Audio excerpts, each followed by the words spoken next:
Today on the Nick Miller Realtor Show, we will be talking about properties that you can buy without using a realtor. As a matter of fact, you can buy one of these properties for less than a realtor typically charges in commission. As of May 2012, the average price for a vacant lot on this list was $394, and the average price for a whole house was $4,100. All you need to have to buy one of these properties is a little bit of knowledge, a little bit of money, and the right drill bit. Coming up on the Nick Miller Realtor Show.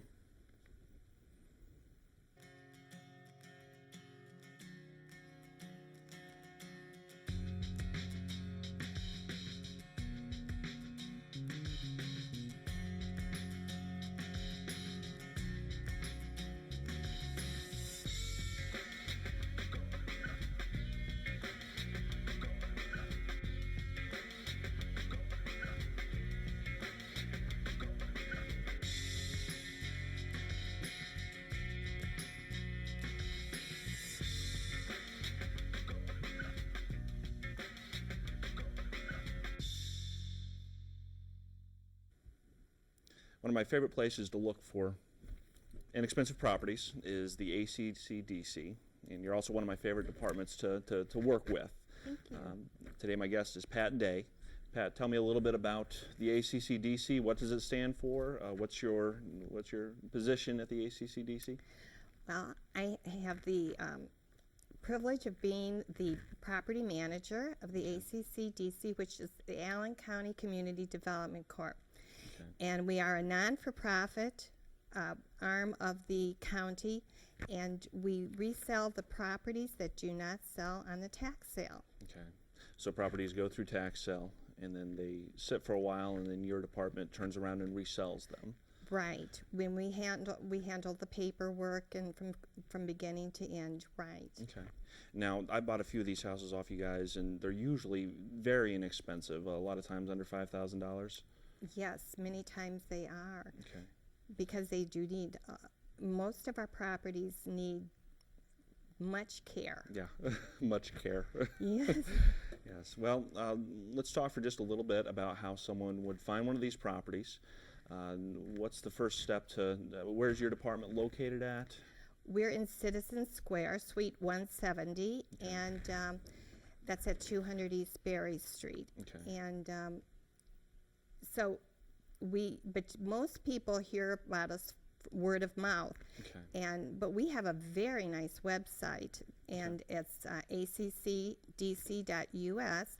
but they can come to our office and get a paper list of our properties, or we've just installed a computer kiosk in our office. You didn't even know that. I didn't probably. know about that. No. I haven't been in there to see you guys lately. I know. So it's in our waiting room, and it does not have a printer on it, but you can take notes on it. But in our list is $2, but you can view us online for free and make your own list for free. Well, real quick, let's jump to the computer screen here and look at how someone would find one of these properties. Okay. All right. So this is the ACCDC.us That's website, right. so www.accdc.us. That's right.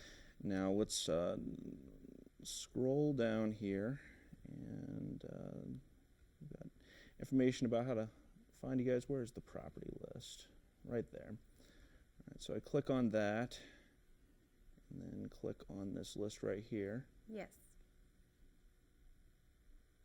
and it's going to load. All right.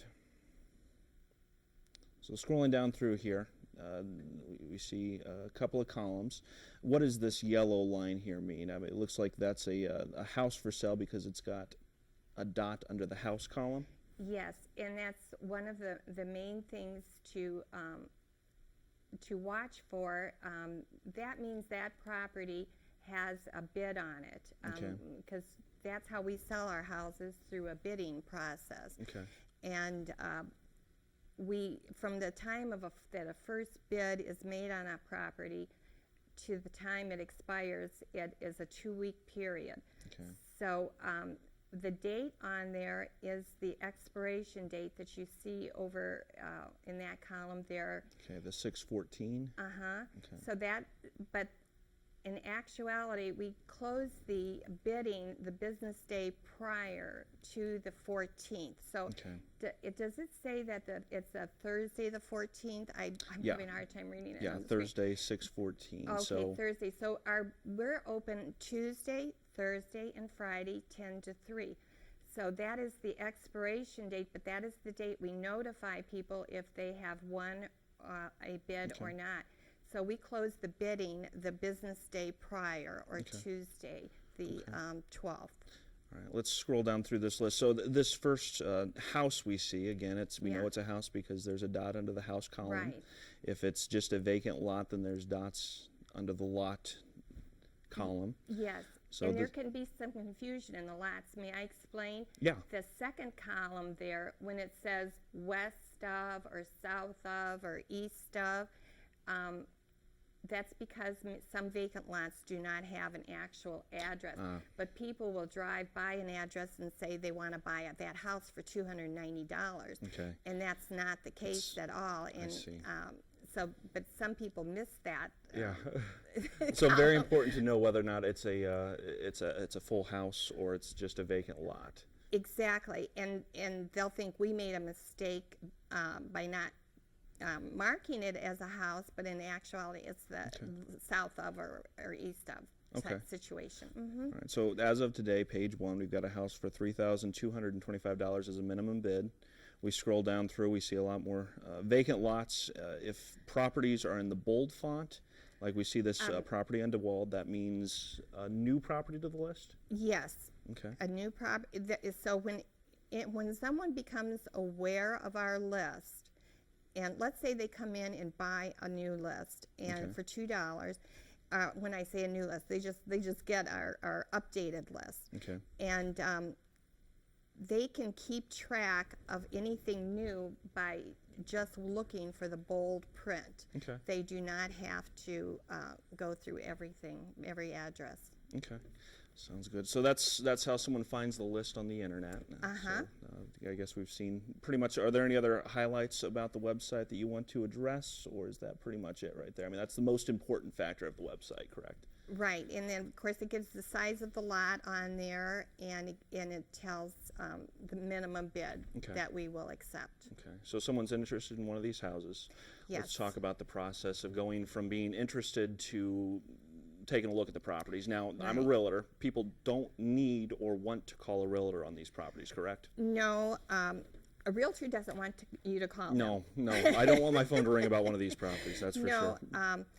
This is not. This is just made available in such an easy process that there is no necessity and no commission. So therefore, they just need to come to our office and get a written permission to go into the properties.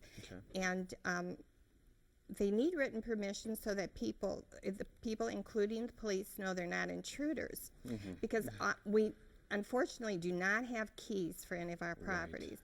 And people have to get into them the best way they can. And they look at me sometimes and say, now what does that mean? The best way you can.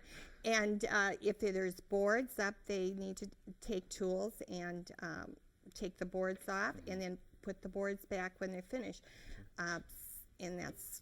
Okay. Let's back up just a little bit. Sure. Someone comes into your office there in Harrison Square, and do they need to bring any money? Do they need to bring any ID? What all do they need to do? All they need is a picture ID to see a house. They need no money at that point.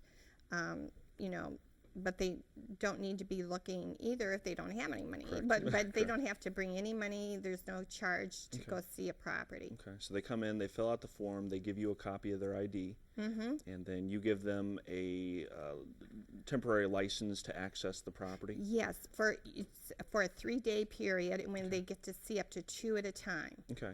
Now, let's say I'm going to a property and I want to have a home inspector look at the property as well.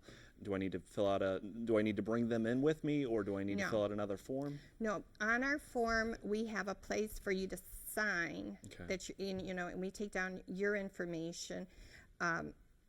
Again, it's an accountability. Okay. And then there is a place on the side for you to write in whoever's going to go in with you. So you have permission to take whoever's there, and they do have to be an adult because of the safety issue. Yes, yes. Now, these properties are very inexpensive, and a lot of times they do need a substantial amount of work. So Yes. I get my permission to go to one of the properties. I go to the property, I take a hammer, a screwdriver, a old credit card, because when you say to access these properties, whatever it takes to get in, they can't damage the properties. Right. And that's why you take down their information. Right. Right. But so you go to a property, jimmy the lock, take off boards, open a window, climb through. Exactly. So I mean, whatever it takes to access. Now, something I always do before looking at one of these properties is always let the neighbors know what I'm doing, just so nobody gets too nervous. That's a good idea. I think everybody should do that. I don't think they do. They should. I know they should. They get into one of these properties. Typically, there's missing plumbing. I've seen a lot of. Yeah. There, I tell people if there's plumbing, they're lucky. Yeah. If there's electricity, they're lucky. If there's a furnace, they're lucky. And if there is a good roof, it's a miracle. It's a miracle. Yeah. So, but But there are miracles. There are yeah. miracles out there. There have been people, that have just moved out. Like, let's say they had been renters in a property and didn't even know that the property taxes weren't up to date. So there's been people that have just, recently moved and couldn't afford to bid on the house. Okay. And so those properties are premium and pretty much ready to move in with just minor updates. Okay. I saw one on North Harrison one time. Matter of fact, it was the first house I looked at from the ACCDC list, and there was furniture inside. No one was there, but I'm pretty sure I heard the furnace kick on at one point in time. So, I mean, varying degrees of construction needs. Yes. Okay. Yes. Some need not much, and some need much. Extensive, and typically it's going to lean to the side of expensive or Yes. extensive. Yes. So, let's say I'm an investor looking to buy a rental property, or I'm someone who's just tired of paying rent, would like to buy a house but can't acquire financing for one reason or another. I've saved up for a few years. About how much do you typically recommend people budget before looking at your properties? Well, we like to see that actually, for most of our properties, we would like people to have $10,000 extra to have as a win, just as the extra to be able to repair the houses. They may not take that much, but we don't double check. But I do ask people when they come in to make a bid, are you equipped and to do the repairs in this house, because they may need many repairs. And because I can tell sometimes that people are just digging up all the money they can to purchase this. But when doing that, and they don't have that little bit of extra funds, they're going to get in trouble with neighborhood code real fast. And plus, they can't move in until the house is up to code. So they're not gaining anything by getting together every penny to purchase a house. So I just talk to them one-on-one a little bit about, are you prepared for this, and do you have some savings? And okay. So generally speaking, I mean, every property is going to be different, but typically about $10,000 in an account, just in case you find more problems than you detect when you go through the properties. So, I mean, these properties can be located anywhere in town. They can be. Most of our properties are in 46802, 803, and 806. Okay. So that's where most of our properties are. Okay, but they can be located anywhere in town, and the lots. Well, anywhere in the county. Anywhere in the county. No, I didn't know that. Okay, so someone goes through a property. They've legally broken in, and then put things back up. Left the property. They decide, I've got enough cash laying around that I can buy one of these properties, bring it up to code, and either rent it out or live in it. What's the next step? I mean, they come back to the office. What do they need to bring? What do they need to do to place an offer on the property? Okay, they need money. They need money. They need money. They need money. They bring the minimum bid or more in the form of cash, money order, or cashier's check. And the least preferred is the cash, because I have to be the one to do the counting of it. So if someone wants to bid $4,000 for a property, they need to either bring $4,000 in cash or a cashier's check. Right. Okay. Made out to ACCDC. Okay. You'd be surprised how many people, most people do bring in cash, and we would so much prefer the all that extra cashier's work, check. sure. But and it's easier keeping account of it. Yeah. But and then there is a minor $5 transaction fee, Okay. and that's all they need to do to bring. And the $5 can be even a personal check. Okay. But it's the larger amount.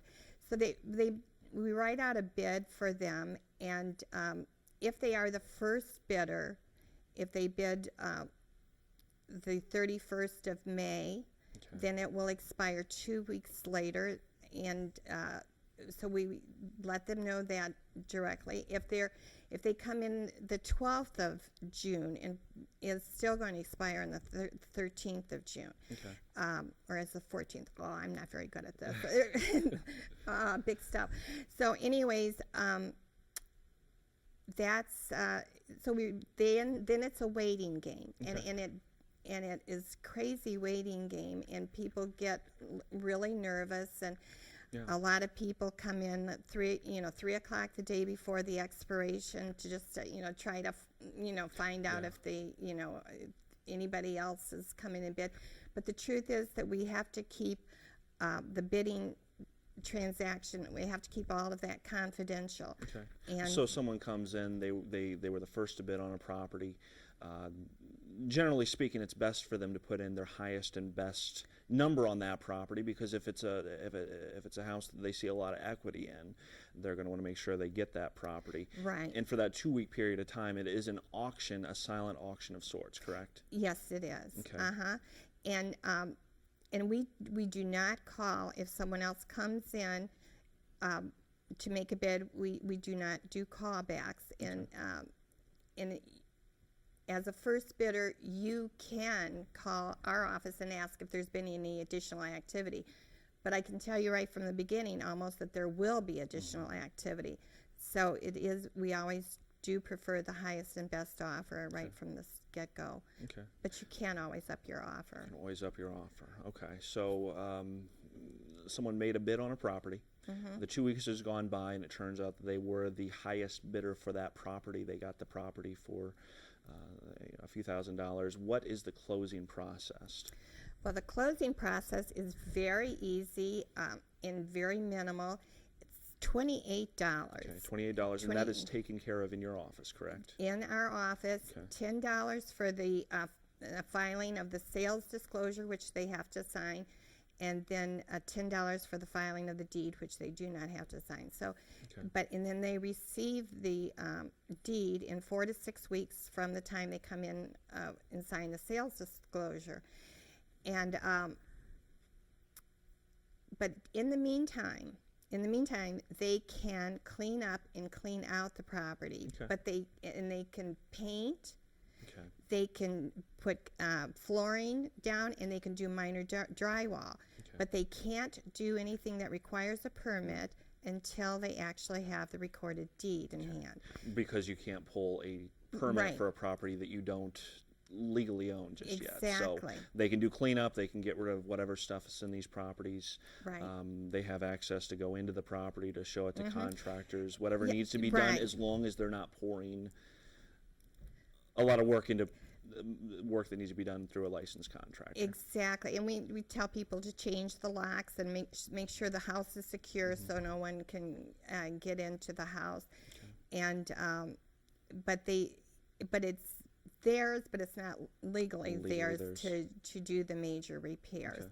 And then they're and we want them to do the major repairs as quickly as possible so they can move into it or move a renter into it. Okay, that all makes sense. So gone through the closing process there at your office. Generally speaking, you write in big bold print, at least in the ones I bought from you guys, not at market value. Not at market. What that does is we file for tax purposes. These disclosures are evaluated, and that's how one of the processes they go through to formulate property taxes. So if it showed that all houses sold for $4,000, that would really devaluate, your neighbor's house that did not sell through the ACCDC. Okay. So when we put not at fair market value, that takes the ACCDC properties out of the equation. Okay, that makes sense. So someone gets one of these properties. Let's say someone is wanting to flip a house. They say, "Oh, I can buy one of these properties." I mean, sometimes the minimum bids are close to nothing. I've seen $1,200. Is that pretty much the lowest number you've ever seen there? I think there was one less than that. Really? When I've been there 2 years now, but Okay. I think there was at one time, but in my recent recollections, it's been about $1,200. Okay. What's the top price you've seen as a minimum bid on one of these? The top minimum bid? Mm-hmm. From what you remember? From what I remember, I'd say 12,000. 12,000 was the highest minimum bid. But most, when we realized the average sales price for last year was, just a little over 4,000, most of them are in the lower range. Okay. So it was very unusual to be in the higher range. Okay. But now I've seen single family properties. I've seen multiplexes. I think Yes. you guys. I don't know if you still have it or not, but there was a sixplex on DeWald Street. Yes. I've seen commercial properties. There was one on Coliseum Boulevard not Yes. too long ago. So I mean, it's a huge range of properties. Yes. Generally speaking, pennies on the dollar. Let's say someone wants to come in, buy a house for $1,200, and then be really smart and flip it over, take the Right. property, mark it up by $5,000-$6,000, and then try to resell it. Can they do that? Yes, they can. We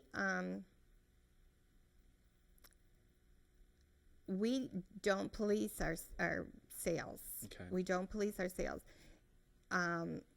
but we do trust the integrity of our buyers when they become sellers. Okay. That they use good judgment and are fair with people. You don't want people to take advantage of other folks No. because there are risks with these properties. They're right. As far as condition, I mean, if someone's Exactly. I mean, yes, we don't want someone reselling a house, for instance, and it burning down because of a bad electrical system or faulty furnace or something like that. I mean, that would, so we really do count on the accountability of our buyers and to Okay. be good sellers. Okay, to be good sellers. Let's talk a little bit. Now, this is 2.0 stuff here. Let's talk a little bit about the kind of deed folks get for these properties. Now, you were a realtor for More than 30 years. more than 30 years. Yeah. More than 30 years. Now, Yeah. you work at the ACCDC. Folks come in, they buy these properties, and they get what kind of title? They get a quick claim deed. Okay. And because we're issued a tax title deed, and so which eliminates the past taxes and liens against the property. Okay. But when it changes hands from that point, these may crop up again. There's like a 10-year window that you have to wait. Okay. But these may crop up again to resell them, so you have to go through a process called a quiet title. Okay. And that can be through a title company or a lawyer, and it costs about $2,000 and wow. About 90 days in most cases. Okay. And basically what they need to do, and this goes along with any kind of sheriff's sale property you might pick up at a sheriff's sale. It's nothing unique with just the ACCDC, but it's a process called requieting the title. And basically what a lawyer's office would do or a title company would do is they would just go and they would notify all the folks who previously had some sort of right to the property and make sure they're notified and make sure that everybody had been informed. So generally speaking, you're talking about $2,000 through a lawyer's office. Now there are a few other avenues. I know that there are some title companies in the Fort Wayne area that will insure the properties with title insurance if they've been, if the sheriff's sale had been 5 years previous. Yes, I mean, it all depends on the title company, whether it's 5, 10 years or whatever. But if people are buying them strictly for the purpose of flipping them, they've got to figure in the equation of the $2,000 for title work. Okay. For quiet title. Now, if someone's going to be living in one of these properties or using it as a rental, you don't need to requiet the title work. No. You can just hold the quick claim deed and then wait for the 5-10 year mark, and then you don't need to worry about requiting the title. Now, there is one other resource, and again, I've done some work with you folks over there at the ACCDC, and there's one other way to get I'm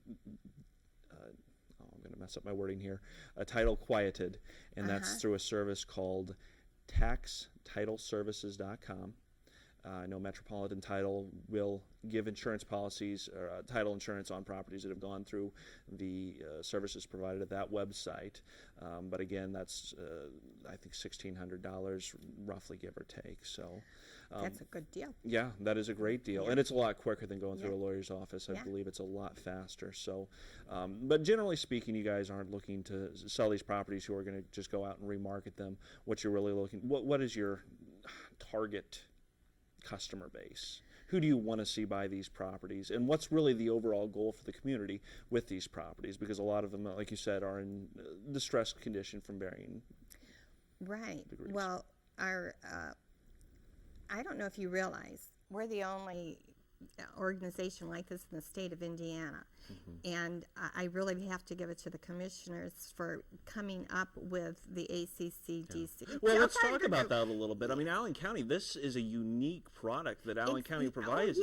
A lot of other counties, I mean, every county has a tax sale process. Right. But if properties don't sell at the tax sale, a lot of counties will just let the properties rot. They'll let them set vacant for years on end until they do go through the sell a tax sale. So or they just bulldoze them. And we at the ACCDC take pride in trying to save every house that has any potential whatsoever. And to turn these neighborhoods, like maybe there's one, eyesore in the neighborhood, and we want to raise the neighborhood up to the rest of the homes in the block. Right. And you guys had a few of the properties in West Central recently. I mean, again, they were properties that hadn't sold at tax sale, that were just sitting vacant, and they looked like eyesores. But luckily, because of the ACCDC, these properties were able to be resold and then rehabbed and brought back up to the standard of that community. And what it does is it helps everybody property value, and it gets the houses or the properties back on the tax roll. And we encourage, responsible ownership, whether it's for investment purposes or whether it's for a party to live in. But our target group is families and small investors that care and live in the community. And we've had people bid on our properties as far away as Australia. Yeah, and that's not, well, that's allowed. That's not necessarily the target, because the real goal of the organization is to revitalize neighborhoods that have, for one reason or another, have neglected properties in them. Right, and we like to see the people that are involved in the neighborhoods, have these properties. That's our goal. Here, they can give you guys a call at what number? 260-449-3276. Okay, and what is the URL for that web address again, where they can see the property list and further instructions on the process with the ACCDC? www.accdc.us. All right, wonderful. Well, thank you very much, Pat Day. Oh, I appreciate your time coming out here and hanging out and chatting. Well, you're one of my favorites. Oh, you are my favorite government department. Thanks again. All right, thank you very much for watching the Nick Miller Realtor Show. Have a great day.